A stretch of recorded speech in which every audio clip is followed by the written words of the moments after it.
I look at a lot of, I read a lot. I look at a lot of art, obviously, not just because I make art, but I also curate shows, so I'm always looking at art. I love art.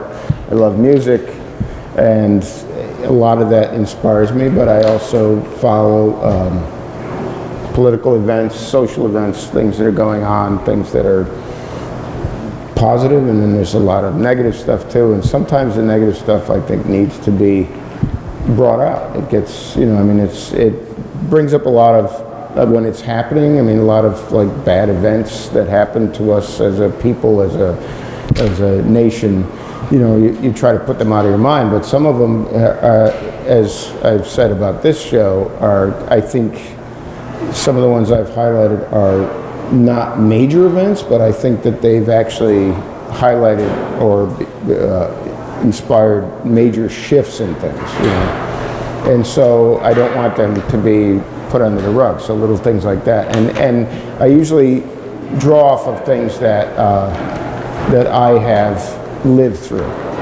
not just there's a lot of young artists that deal with things that happened in the 60s and 70s, and it's kind of romanticized, and I like that, but it's like a lot of these events that were in the 70s and the 80s, and I remember them, so I draw off of stuff that I remember, so.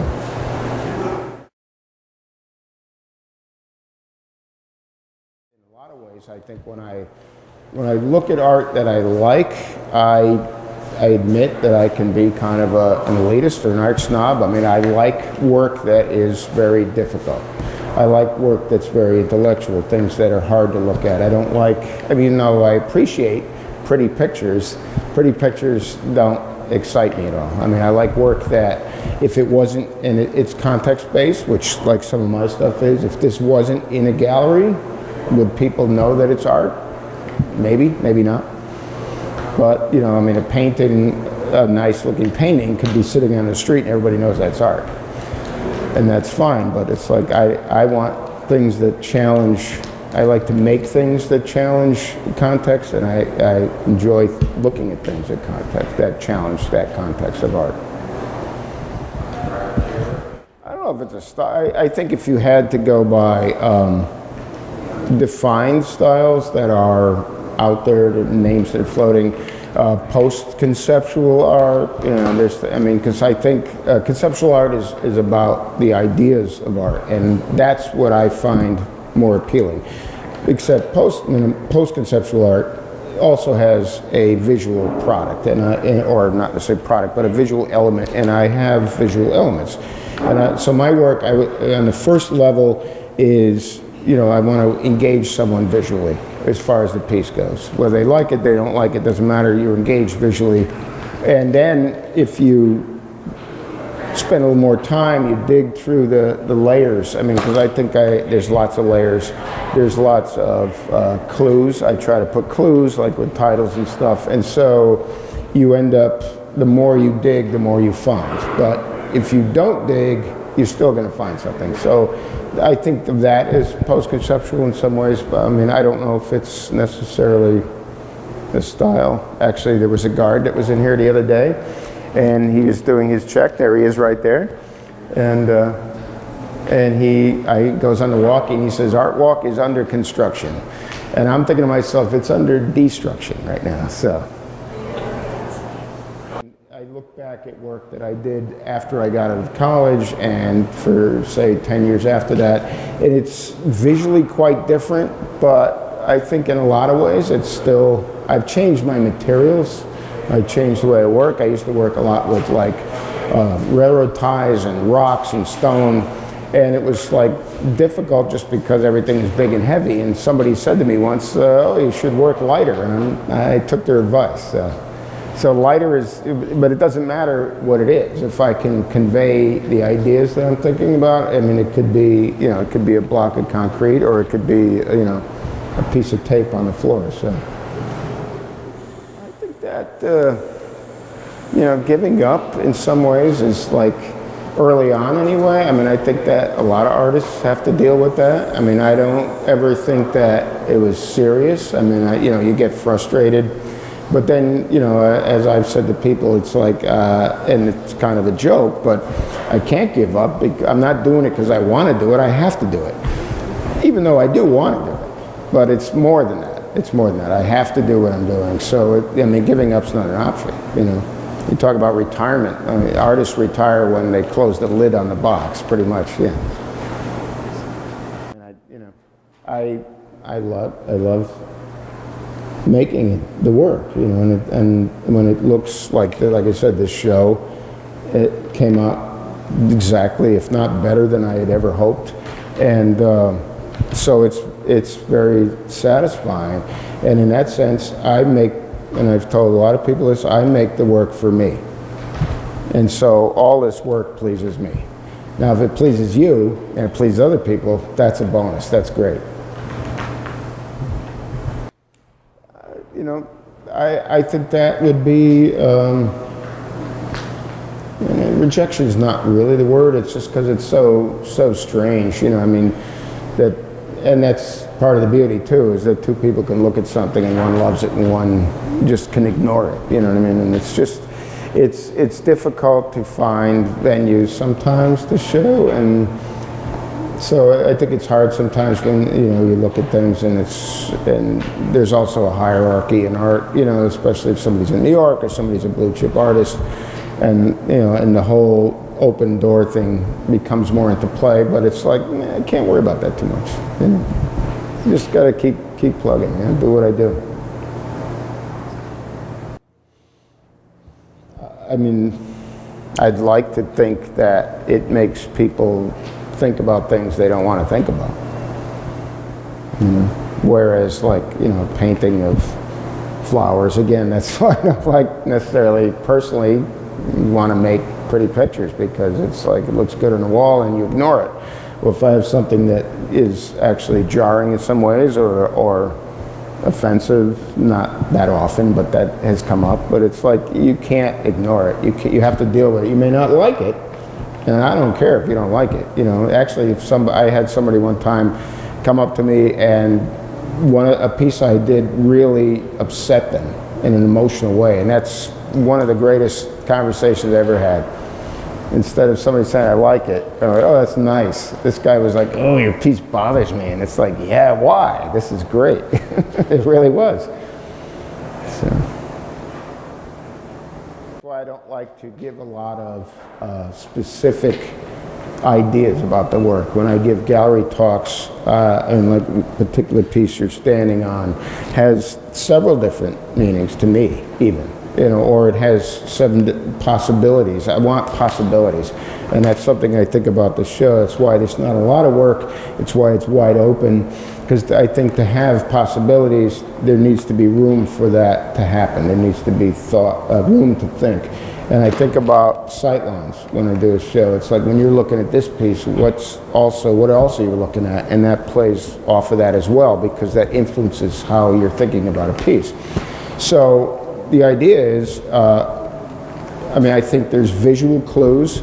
The title gives some clues, but what I like to say is I pile everybody in the car and I drive them down to a dead-end road or a quarry. I kick them all out, and then they got to find their way out, you know. They're on their own. So if you see something in a piece, if I tell you this is what it's about, that's the only way you can look at it, because I've just told you that, oh, and that's what the artist says, so that must be it.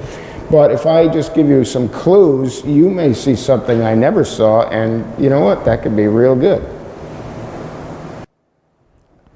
Just kind of what I said before, and I say this to friends of mine all the time, make the work for yourself. Make what you want to make, what you want to look at. And if people like it, great. If they want to buy it, wow, that's great. But if you think about making stuff for other people and they don't want it, and I know people have had this happen, then they seem frustrated that it didn't sell or nobody wanted it. And it's like, well, you weren't making it for you. Make it for you. And if somebody wants it, that's a bonus. That's great. This piece is called Maybe Later. And I thought in terms of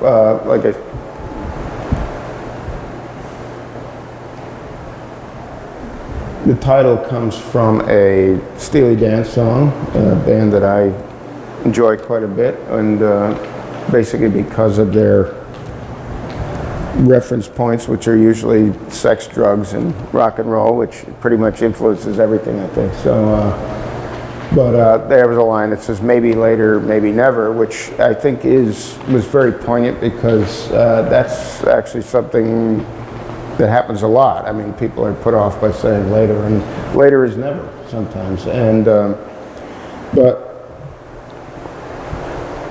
In the context of this show, I think that it's talking about the future, it's talking about the past, and it relates to these other pieces in a very direct way. And it relates to the long haul piece because actually the word ever is in both pieces, so in that one as well. So this piece is called "The Crypt is at the End," which a lot of my pieces actually refer to events and social and political events, but it also in a lot of ways refer to other pieces that I've done because I think a lot of the work is all kind of a continuum. And I did a piece a few years ago that referenced Joseph Kassuth, who's a well-known conceptual artist, and I wanted to bring that back because a lot of his work dealt with, and this is in the late 60s, early 70s, were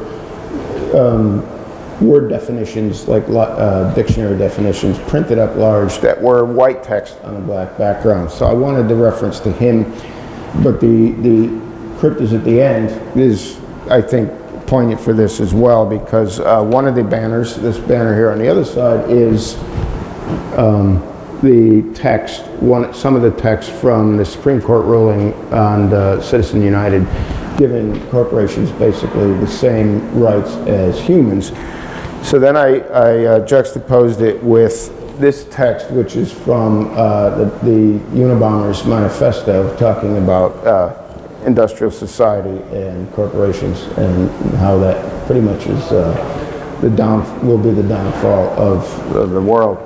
So the holes cut into it basically are because it's a theme that I've touched on years ago as well.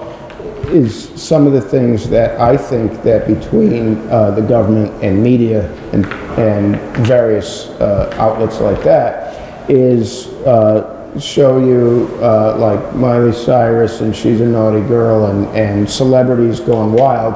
And it distracts you from serious problems. So what it does is you have your peephole and your glory hole, and basically you're like placated, and then you ignore the real problems because you're looking at basically eye candy and you're being satisfied in other ways.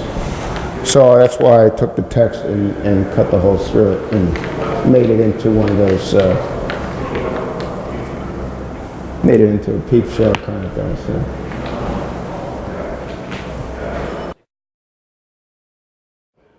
This is a kind of an iconic image of Son of Sam, the killer from the 70s that was caught and being arrested. And I think when I think in terms of events that change things, I mean, I happen to think of this one because this is one of the first major kind of stalker killer events where it had a lot of people like on edge, a lot of scary. This guy's going around, he just like randomly kills people, and I think it brought like randomness into society, which really hadn't existed. I mean, people had their set things, and everybody felt secure about certain things, and then all of a sudden there's this guy. Another one that comes to mind is the Beltway sniper, same kind of thing. It's this scary guy out there just shooting people at random. Well, I mean, that was to me was Son of Sam as well. But as another key event is the other photo, which is from the Rolling Stones concert at Altamont, which basically someone had asked me recently was like, well, when did that happen? Well, that actually Altamont was in December of '69. Woodstock, which is the event of love and everybody's hippies in love, was actually in August. So a mere few months later, this concert was really like the end of that whole, to me, it was an event that just changed that whole, everything was love and peace, because it was a lot of, there was fights, there was killing, Hell's Angels were in charge. I mean, that really more, I think, that's why I see that kind of as this shift. It was an event that shifted things. It shifted it from peace and love into, potentially sketchy waters and danger, and, So the title of that one is Give Me Danger, which is taken from a Iggy Pop song, which I think is because that's, and references Give Me Shelter, which is a Rolling Stones song. So I mean, trying to play with words in different layers, and the Son of Sam piece is called The Voices in My Head, because obviously his dog told him to do it, so I always found that cool. So. Well, this is a project that has mingled and has been going on for a few years, along with all these other things. Actually, this show does bring together several other things that I've been interested in over the last, say, decade or whatever. But these pieces are corrugated cardboard, and then I remove the surface of the cardboard to reveal the underneath, so then that led me to a fingerprint, which is, like you just said, identity. It is. I mean, a fingerprint is someone's unique identifier, really. But it's also, I think, pertinent in this situation, because the whole NSA and the way, the government is tracking people, and everything is more about keeping track, basically identity and keeping track, and worried about terrorists and everything else. So it has become, even though they seem to be going after more than just terrorists right now. So I thought in terms of the fingerprint in that context, but it also reveals. It reveals. So that's why the peeling, it's like revealing more than just what it is.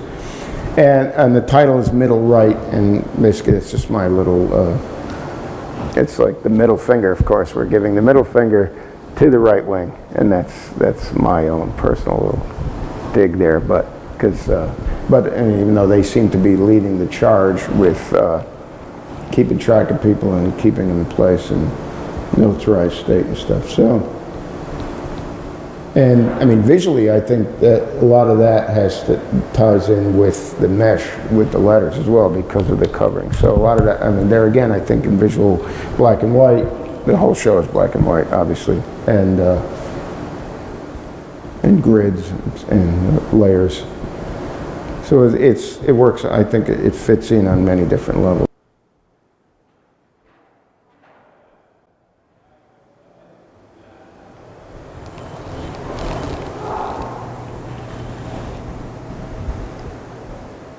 So the floor piece is called Midnight Alley's Roam, which is taken from a Doors song called LA Woman.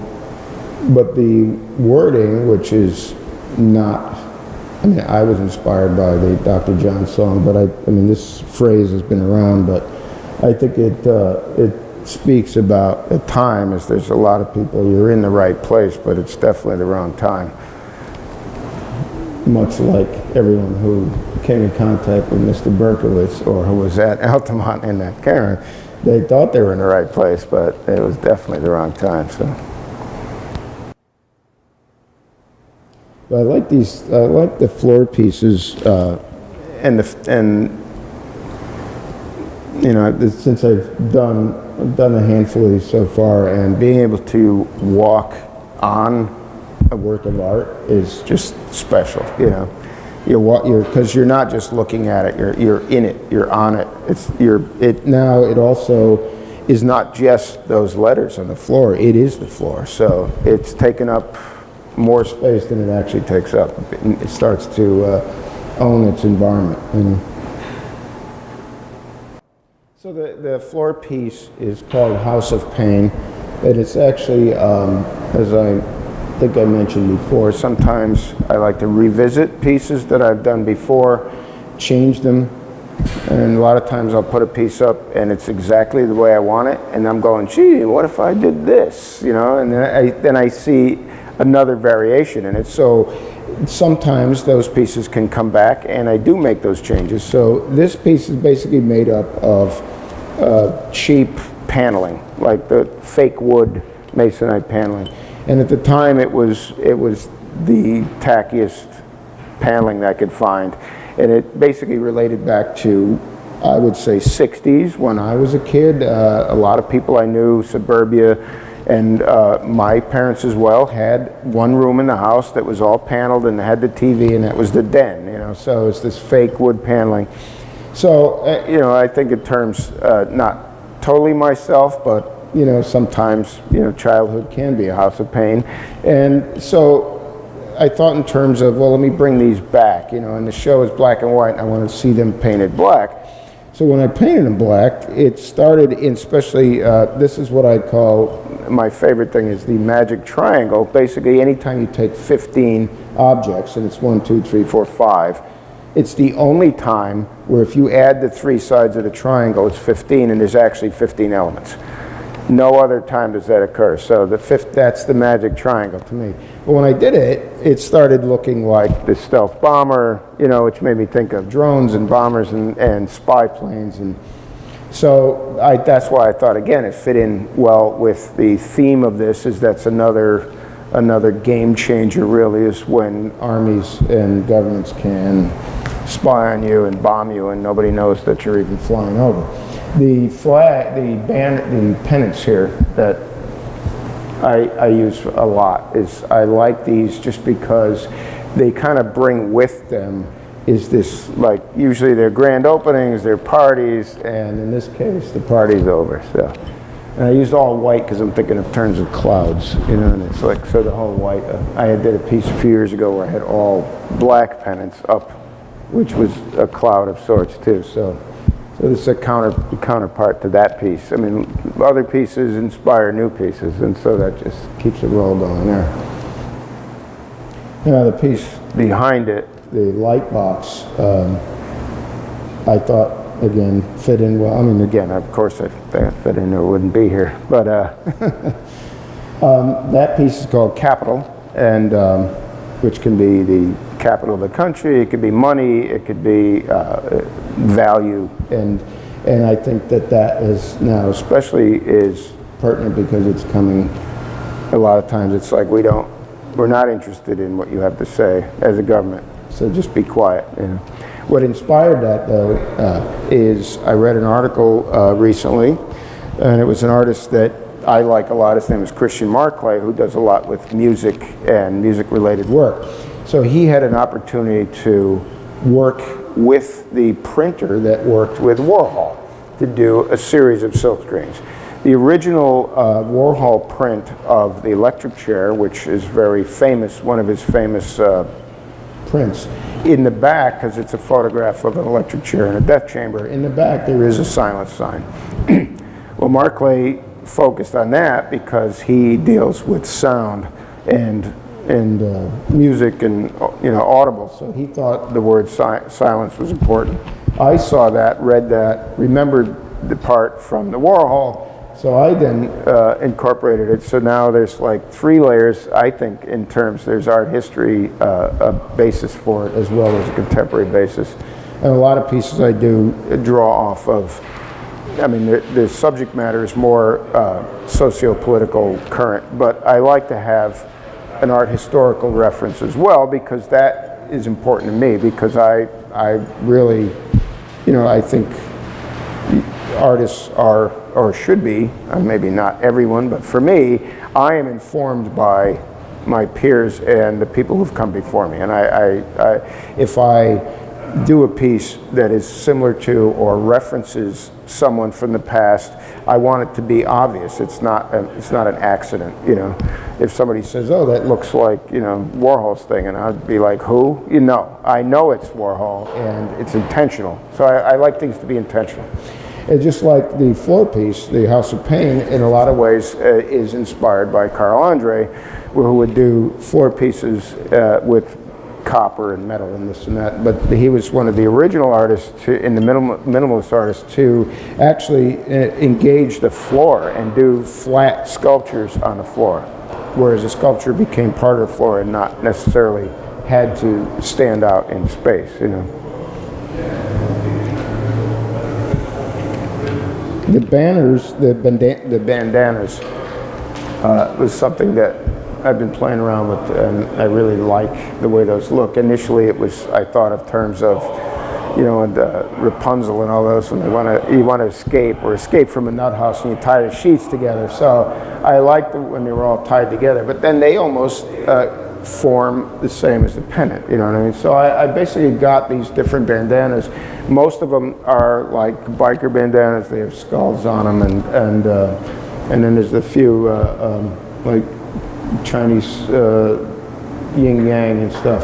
And then I found the bottom one, which actually finished the piece. It's one of those NRA Tea Party ones that basically says "Come and take it," and has an automatic weapon, which you know. So I think that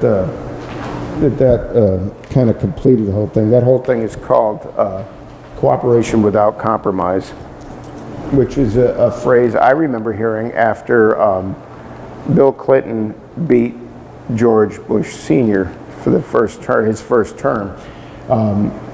There was an interview with Bob Dole afterward, and Bob Dole made a point of saying that Clinton did not win a majority thanks to Ross Perot.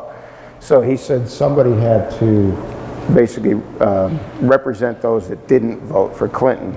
So basically he was asked, so you're just going to try to, you know, you're going to work against the new president? And he says, oh, I'm all about cooperation without compromise, which is an oxymoron. You can't, you know, so that's why I think the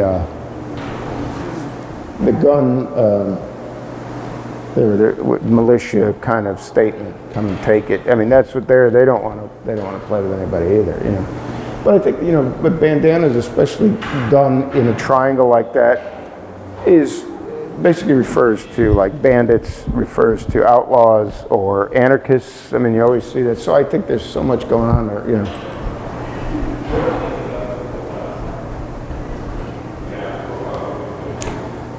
The video is called governmentality, which is a term that was coined by Michel Foucault, who's a philosopher, French philosopher.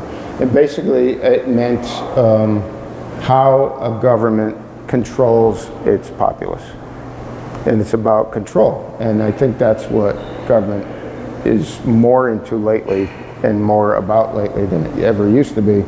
And so the imagery in here are basically barricades, which you usually see to hold back protests, to hold back crowds.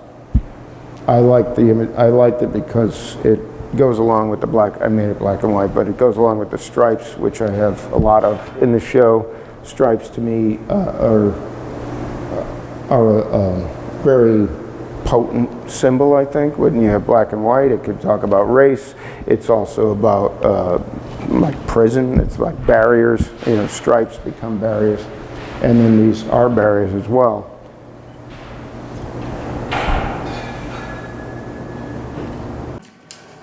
So this piece is called "Wear the Weary Hours Down," which is also taken from a Steely Dan song that influential to me. So the word "everyday," the reason I picked that, I think, is it leads to a lot of thoughts about life in general. I mean, but every day as a word or as two words actually has two different meanings. There's every day, which means day after day, it's every day, or every day, which means common, you know, like an everyday object. So depending on how you read the word, I think that will right off the bat decide, you know, what direction you're going to go in trying to think about the piece, you know. But it's also like, you know, day after day. It's every day, you know. Then, you know, that's a big part of living, you know. I mean, not every day is exciting. Not every day is memorable, you know. I mean, but life is every day, so.